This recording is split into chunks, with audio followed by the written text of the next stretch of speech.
Ma min ayyamil amalu shalih fihinna ahabbu ilallah min hadhil ayyamil ashri walal jihad fisabilillah ya Rasulullah, walal jihad fisabilillah. Tidak ada hari untuk beramal soleh, untuk beribadah yang sangat dicintai oleh Allah daripada atau melebihi dari 10 hari di bulan Dzulhijjah. Bahkan sahabat nanya, walal jihad fisabilillah ya Rasulullah, kalau berperang ya Rasulullah masih kalah enggak beramal soleh di 10 hari ini? Iya, walal jihad fisabilillah. Bahkan berperang saja pun masih kalah keutamaannya. Lebih sangat dicintai oleh Allah beramal soleh di 10 hari di bulan Dzulhijjah awal, maksudnya tanggal 1 sampai tanggal 10 bulan Dzulhijjah. Kecuali kata Rasulullah, illa rajulun kharaja binafsihi wa malihi walam yarji min dzalika bisyai'in, kecuali orang itu berperang, berangkat, misalkan bapak-bapak berangkat ke Palestina dengan harta sendiri, dengan jiwanya sendiri, lalu kemudian tak balik lagi ke Indonesia karena meninggal, mati syahid, maka itu bisa mengalahkan keutamaan di 10 hari di bulan Dzulhijjah. Jadi kalau bapak ingin mengalahkan 10 hari bulan Dzulhijjah beramal soleh, berangkatlah ke Palestina, jadi pulangnya tak usah balik, mati syahid. Kira-kira siap tidak? Jadi kalau kita tak siap berperang, maka kita tentu beramal soleh. Apa saja amal soleh itu Pak Ustadz? Tanggal 1, 2, 3, 4, 5, 6, 7, 8 sampai 9 insya Allah bolehlah berpuasa. Karena tanggal 10 sudah masuk ke Idul Adha, masuk ke Lebaran Haji kata orang. Jadi tanggal 1 bolehlah berpuasa. Aduh tak mampu saya puasa Pak Ustadz, berat. Karena kawan-kawan saya tak ada yang puasa. Oke, kalau tak bisa mampu berpuasa, ngaji Al-Quran. Minimal 10 hari itu bisa hatam 1 kali. Aduh, males Pak Ustadz, mata sudah agak rabun sedikit. Oh, kalau tak bisa sholat sunat. Aduh, kadang lutut sakit Pak Ustadz. Kalau tak bisa sedekah. Sedekah udah banyak, bayar SPP Ustadz, udah didaftarkan kurban Pak Ustadz. Mati aja lah kalau kayak gitu. Gimana kalau sampai tanggal 1 sampai tanggal 10 tak bisa beramal soleh? Sedikitnya, sekecil apapun, walau bisyikki tamratin, meskipun hanya sekedar ngasih 1 kurma, 1 biji kurma, tidak masalah.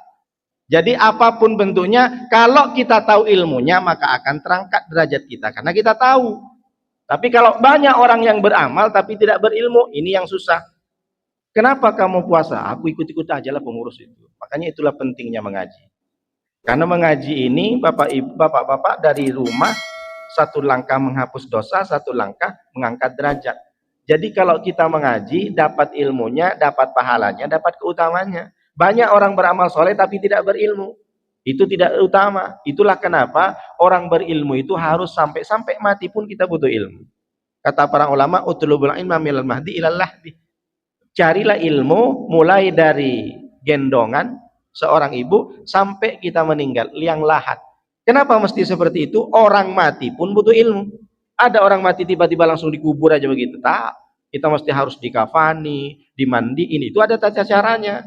Kalau perempuan berapa lapis, kalau laki-laki berapa lapis. Orang mati pun butuh ilmu.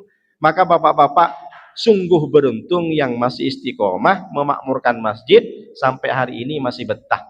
Ngantuk-ngantuk sedikit tak masalah. Nanti saya teriak, bisa bangun sedikit. Jadi apa maknanya? Bahwa 10 terakhir, 10 awal di bulan Dzulhijjah ini sangat utama beramal soleh apa saja. Kenapa begitu? Karena juga Rasulullah SAW menyampaikan itulah harus berhati-hati. Kalau kita sudah masuk ke tanggal 1, orang yang berkehendak berkurban, maka tentu Rasulullah disampaikan sunnahnya. Idza ra'aitum hilala dzulhijjati, jika kalian sudah melihat hilal Dzulhijjah, sudah tanggal 1, tanggal 20 Juni nanti, maka kata Rasulullah, wa arada ayyudahhiya, wa arada ahadukum ayyudahhiya, falyumsik an sa'rihi wa adfarihi. Dan ternyata kamu berkehendak untuk berkurban, dari tanggal 1, janganlah potong kuku atau cukur rambut. Jadi bapak-bapak yang khusus yang mau berkurban, dari tanggal 1 hati-hati jangan potong kukunya sama rambutnya, kumisnya. Tapi kalau kukunya udah macam genderuwo, potonglah. Misalkan Kukunya bang, kata suaminya. Iya kenapa? Itu kukunya udah berdaki semua panjang, rambut pun macam limbat misalkan. Oh jangan, aku sudah dengar hadis dari yang disampaikan Ustadz Nurdin, kenapa? Tak boleh dipotong. Ini kita mau berkurban. Kalau itu memudaratkan, mending potong saja. Tapi kalau tak memudaratkan, maka tahan. Jadi kalau mau potong rambut, bapak-bapak dari sekarang potong rambutlah. Jangan nanti sampai tanggal 1, tanggal 2 sudah dipotong. Tapi ini sunnah saja. Jangan dipahami wajib. Nanti sampai ke rumah, rambut sudah, tadi saya bilang macam limbat, keribu. Jadi mending dirapikan. Apa maknanya? Ini terapi yang diajarkan oleh Rasulullah. Jadi kapan Pak Ustadz potong kuku dan potong rambutnya? Nanti setelah selesai sholat, selesai berkurban, barulah dipotong kukunya, kumisnya, rambutnya. Jadi apa maknanya? Bahwa kita setelah kurban akan diampuni dosa-dosa kita oleh Allah dengan semangat baru, kumis baru, rambut baru, kuku baru. Bini masih yang lama, jangan bini juga baru. Apa maknanya? Bahwa ketika kita sudah melaksanakan sunnah Rasulullah, berarti kita sudah memakmurkan dan bisa menghidupkan amalan-amalan di 10 awal Dzulhijjah. Nah, jadi penting Bu, Bapak Ibu. Jadi apa maknanya? Bahwa dari tanggal 1 ke tanggal 9 ini sangat dianjurkan puasa. Tanggal 10 tak usah puasa, amalan yang lain. Salah satunya adalah di tanggal 9 kita puasa, namanya apa? Puasa Arafah. Su'ila Rasulullah sallallahu alaihi wasallam an yaumi Arafah, an saumi yaumi Arafah. Rasulullah pernah ditanya tentang apa keutamaan dari puasa Arafah. Maka Rasulullah menjawab, yukaffirus sanatal madiyatah wal baqiyatah. Puasa Arafah nanti di tanggal 9, kalau hari Kamis bulan Dzulhijjahnya tanggal 10 lebaran hajinya, maka tanggal 28 Juni hari Rabu, hari Kamis, hari Rabu kita akan puasa Arafah. Apa keutamaan puasa Arafah? Yukaffirus sanatal madiyatal baqiyatah, akan menghapus dosa 1 tahun yang lalu dan menghapus dosa 1 tahun yang akan datang. Tapi jangan dipahami dengan kerdil, dengan tekstual. Nanti setelah puasa Arafah sudah tak mau sholat lagi, tak mau bersedekah lagi, tak mau ikut kajian subuh. Ditanya sama istrinya, papa kenapa tak mau sholat lagi ke masjid?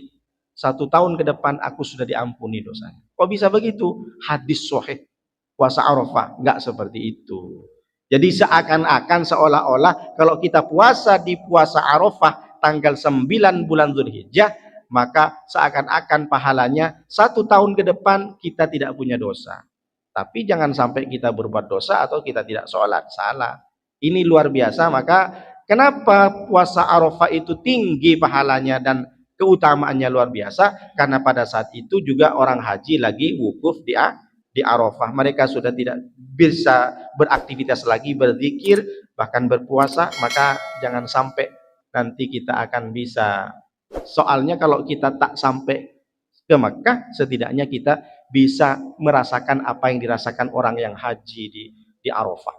Ini pentingnya. Jadi tanggal 1 sampai tanggal 10 keutamaannya luar biasa, Bapak-bapak.